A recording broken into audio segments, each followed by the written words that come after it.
একজন নারীর প্রতি মাসে মাসিক হয় গর্ভধারণের প্রস্তুতি নেওয়ার জন্য, তবে যদি মাসিকটি অনিয়মিত হয় তারই মধ্যে কিছু গণনায় ফেস লেগে যায়, যেটি পরবর্তীতে ডিম্বস্ফোরণের তারিখ নির্ধারণ কিংবা তারিখ গণনার ক্ষেত্রে বিভিন্ন ধরনের সমস্যার সম্মুখীন হতে হয় গর্ভধারণ দ্রুত করার ক্ষেত্রে।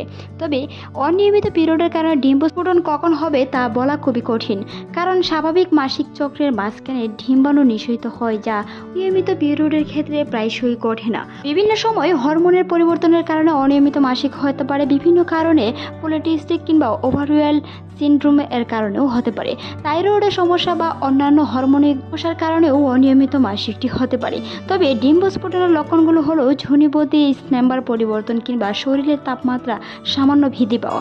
প্রতিদিনের তুলনায় যদি শরীরের তাপমাত্রা অনেকটাই বৃদ্ধি পায়, অনিয়মিত মাসিকের ক্ষেত্রে বিভিন্ন ধরনের লক্ষণের মাধ্যমে বুঝতে পারবেন ডিম্বস্ফোরণ হয়েছে। তারই মধ্যে অন্যতম একটি লক্ষণ হচ্ছে মাসিকের মাঝামাঝি সময়টাতে এসে যখন আপনার সাদা স্রাব যাবে কিছুটা ডিমের সাদা অংশের মতো চেপে ধরার মতো, অর্থাৎ কিছুটা ডিমের সাদা অংশের মতো টান দিলে কিছুটা লম্বা হয়, সেই সময় আপনাকে বুঝতে হবে আপনার ওভুলেশন টাইম হয়েছে। সেই সময় মেলামেশা করলে গর্ভধারণের সম্ভাবনা অনেক পার্সেন্টই থেকে থাকে। তবে মনে রাখতে হবে কিছু কিছু লক্ষণের ক্ষেত্রে অনিয়মিত ডিম্বস্ফোরণটি বুঝতে হবে, কিংবা বিভিন্ন ফার্মেসিতে বিভিন্ন ধরনের ওভুলেশন কিট কিনতে পাওয়া যায়, সেগুলো ব্যবহার করে আপনার শরীরের লক্ষণগুলো দেখে ব্যবহার করে দেখতে পারেন ওভুলেশন টাইমটি হয়েছে কিনা।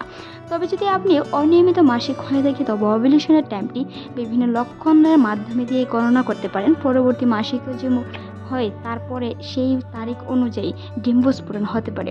যদি আপনার এই লক্ষণগুলোর মধ্যে আরও একটি বিশেষত লক্ষণ প্রতিদিনের তুলনায় যদি সেই দিন আপনার কিছুটা শরীরের তাপমাত্রায় বৃদ্ধি অনুভব হয়, কিংবা শরীর ঘেমে ঘেমে যাওয়া অনুভব হয়, শরীর দুর্বল অনুভব হয়, কিংবা আপনার ঝুনিপথে কিছুটা ভিজা অনুভব হয়ে থাকে, সেই ক্ষেত্রে বুঝতে হবে আপনার ডিম্বস্ফোরণ হয়েছে।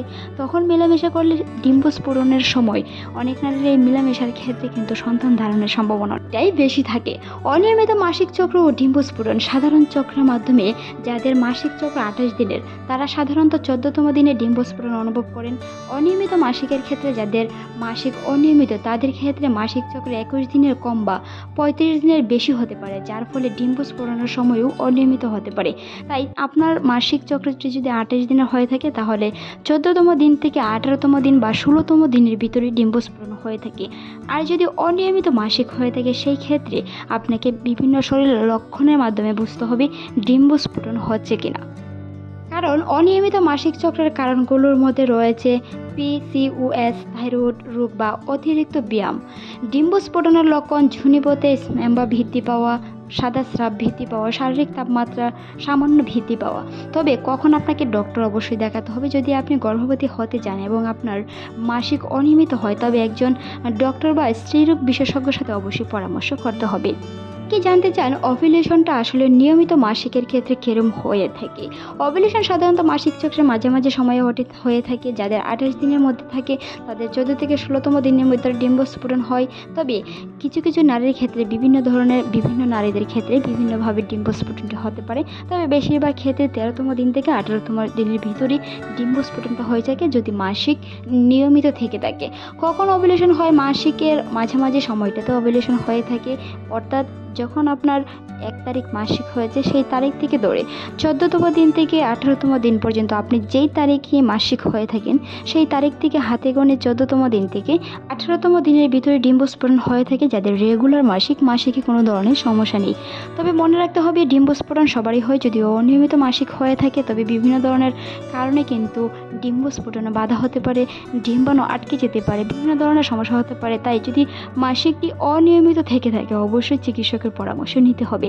দ্রুত গর্ভধারণ করার জন্য অবশ্যই আপনাকে মাসিকের মাঝামাঝি সময়টাতে সহবাস করতে হবে।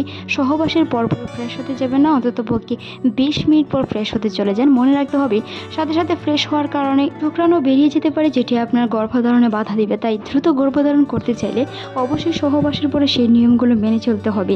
কোমরের নিচে একটি বালিশ দিয়ে রাখতে পারেন যেন শুক্রাণুটি সহজেই জরায়ুতে প্রবেশ করতে পারে, এমনকি দ্রুত গর্ভধারণ হয়। গর্ভধারণ করার জন্য কিছু পলিটিক্স কিংবা মাসিকের সময় কিছু নিয়ম কারণ রয়েছে, তা নিয়ে আমাদের চ্যানেলে অসংখ্য ভিডিও আছে, চাইলে ভিজিট করে আসতে পারেন। অনেকেই বলেন ছেলে সন্তান কিংবা মেয়ে সন্তান কখন সহবাস করলে হয়ে থাকে, তা নিয়ে আমাদের চ্যানেলে অসংখ্য ভিডিও আছে, চাইলে ভিজিট করে আসতে পারেন। আজকের এই ভিডিওটি এই পর্যন্ত, ভালো লাগলে সাবস্ক্রাইব করবেন, সেই সাথে আপনার মতামত অবশ্যই জানান। ডিম্ব স্ফোটনের লক্ষণগুলো অবশ্যই মনে রাখবেন। দ্রুত গর্ভধারণ করার জন্য পলিটিক্সগুলো অবশ্যই দ্রুত করার চেষ্টা করুন। ভালো থাকুন, সুস্থ থাকুন, রাধিকা টিপসের সাথেই থাকুন। এতক্ষণ দেখার জন্য অসংখ্য ধন্যবাদ।